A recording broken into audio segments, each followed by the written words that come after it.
Нешто повеќе од 140.000 граѓани ја симнале апликацијата за поврат на 15% ДДВ, се огласија од Управата за јавни приходи. Заклучно со вчера скенирани биле скоро 3 милиони фискални сметки. При тоа граѓаните направиле промет од близу 25 милиони евра, од кои повратот на ДДВ изнесува на 412.000 евра. Овие пари на граѓаните ќе им легнат на сметките дури во декември. Дел од оние кои досега скенирале фискални сметки се жалат на лошиот принт, но и слабиот квалитет на хартијата, па така сметката не можела да помине во системот. Алфа беше во Управата за јавни приходи и шелтерските работници компјутерски ги скенираа сметките кои ги доставивме. Оттаму вела дека работеле на подобрување на системот. Колегите работат на подобрување на самата апликација, веќе добиваме фидбек од граѓаните каде се проблемите, гледаме да ги решиме, да подобриме апликацијата и да се надминат проблемите. Маркетите што имаат малку послаби принтови во фискалните сметки?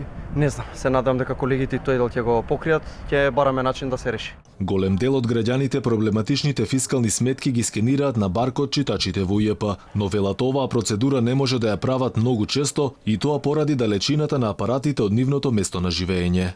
Слабиот принт на дел од фискалните сметки, како и лошите камери на дел од мобилните телефони, се нечестите проблеми со кои се соочуваат граѓаните при скенирањето на фискалните сметки.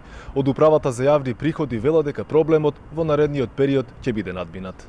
Граѓаните кои се соочуваат со потешкотии околу скенирањето на сметките, пред камерата на Алфа се пожалија дека системот потврлил, па така вела дека мора да отидат лично до управата и тамо да ги скенираат сметките. За мене ужас. Како е? Потешкоти имал системот? Апсолутно. За возрастни луѓе ова е стварно тешко. Например, во Кам Маркет на сметката не можев ништо да видам, беа свои испресечени. Ради принтот на фискалната сметка? Да. Но има и граѓани кои досега немале проблем при скенирањето на сметките. Тие пак вела дека засега било се добро и се надеваа дека тоа така ќе остане. Се тече како што треба, да. Нема никаков проблем. Повратот на ДДВ не може да се бара за сметките за вода и струја, бидејќи за нив не се издаваат фискални сметки, туку се плаќа преку фактура. Инаку експертите се изјаснија дека мерката стартувала без подетелна анализа, но и дали ефектите од неа ќе ги надминат трошоците за нејзино спроведување.